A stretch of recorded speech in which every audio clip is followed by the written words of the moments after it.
the dead of night, two crows, Raven and Ash, perched atop an ancient oak tree silhouetted against a pale crescent moon.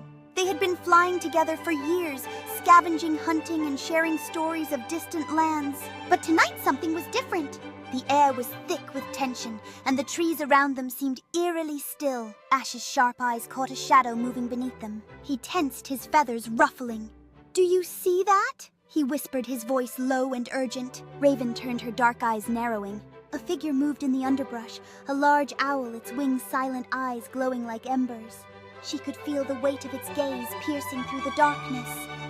"It's him," she whispered back, fear flickering in her chest. "The one who hunts us." The owl had been stalking them for weeks, picking off their kind one by one. Raven had heard the stories. An ancient predator, relentless and cunning. It could mimic their calls, lure them into traps, and kill with terrifying precision. Without warning, the owl lunged its talons, slicing the air with deadly speed.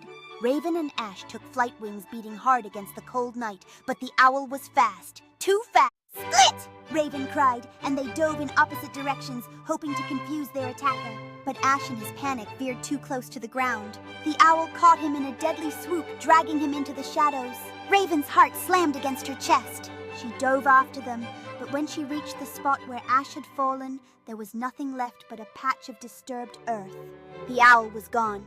Shuddering, Raven took off into the night, vowing that Ash's death would not be in vain. The hunt was far from over. The owl had made a mistake. It had underestimated her. She would be the one to end this, and the chase would continue until dawn. The forest echoed with the sounds of their chase, a symphony of rustling leaves and beating wings. With every beat of her wings, Raven felt the weight of Ash's memory fueling her determination. The time for vengeance was at hand. Raven dove from her perch, the thrill of the hunt igniting her spirit. As she closed in on her target, the forest around her blurred into a whirlwind of colors and sounds. The owl sensed her approach, its head snapping around in alarm. Raven's heart raced as she steeled herself for the confrontation ahead. In that heartbeat, all fears faded, replaced by a singular focus on